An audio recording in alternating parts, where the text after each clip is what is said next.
Let's imagine Maya is at the Art Institute of Chicago. I'm sure they'll buy you a plane ticket. You can come see it, right?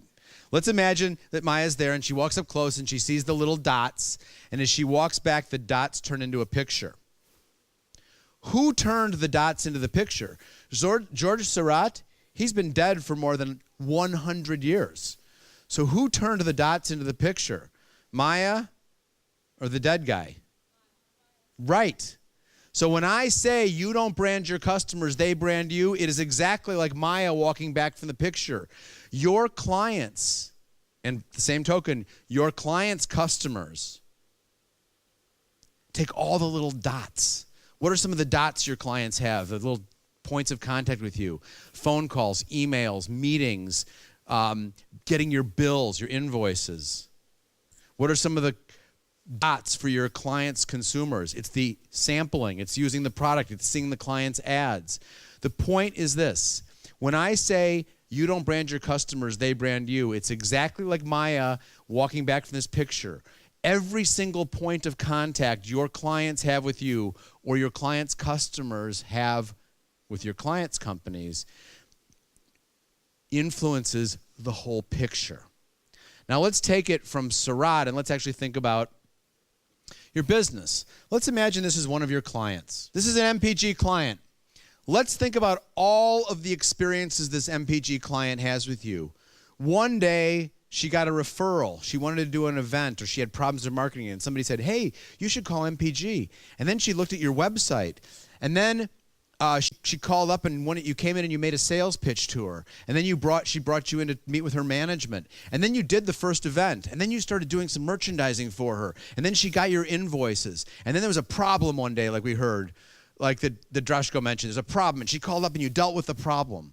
The point is this: one of your clients, over a few years, has many, many interactions with MPG, right? How do all of these interactions that your client has with MPG, how do they blend together?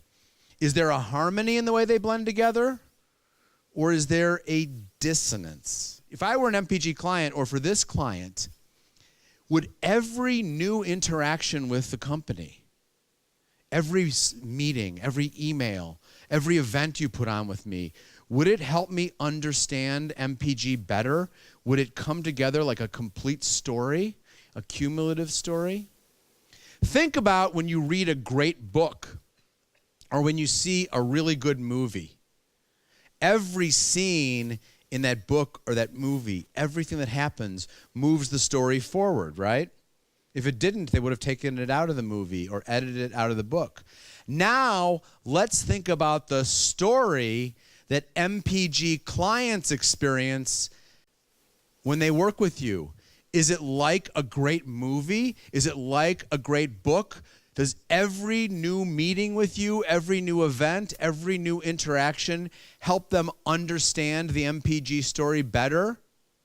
The way all of the dots in that painting came together so Maya saw a whole picture? Or is the story your clients hear sometimes, is it sometimes a little jumbled and confusing? Like one day I hear this from MPG and the next day it's a little different. Maybe it's two good messages, but they're not reinforcing complementary messages. This is the first concept I want to bring in about how we break through the clutter. And the concept is called brand harmony. And this is the subject of my first book. Brand harmony very simply says this: if you want to break through the clutter in a world where customers are bombarded with 1,000 or 5,000 messages a day, and in a world where customers think for themselves and don't just see an ad and go, oh, I'll buy that, the way you break through the clutter is not by shouting louder with brute force, but by creating brand harmony, where all experiences the client or the customer has with you blend to tell a great story.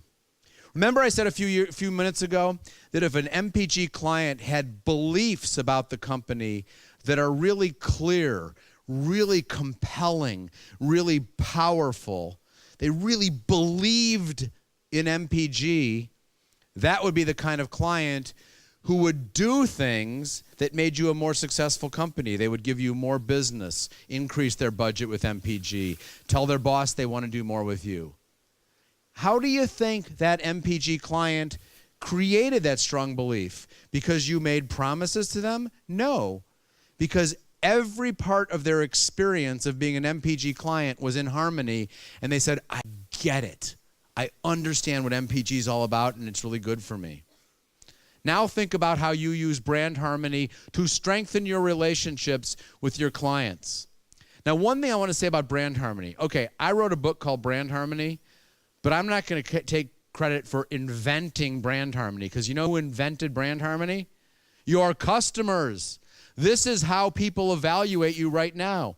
Don't you use brand harmony to decide what restaurants you like? If you told me about 5 restaurants you go to and what you think of them, it's brand harmony that influenced your impressions. How well the whole story of that restaurant came together. What companies do you think create great brand harmony? McDonald's, yeah. In fact, I gave a presentation. You know, McDonald's, they're the kings of brute force branding in the past, right? Nobody did more commercials than McDonald's. But I did a workshop there on brand harmony with international marketing managers from all over the world, and they all agreed, from every country. Even the guy from Egypt said, we got to think brand harmony because we can't just advertise at our customers. The experience in the store has to hold together. Sometimes traditional marketing is like a light switch that's off and then it's on, right? You have a merchandising program in a store. It's not there one day, then the next day it's there. When you think about brand harmony, though, it's more like a dimmer switch. You can turn the light up a little bit at a time.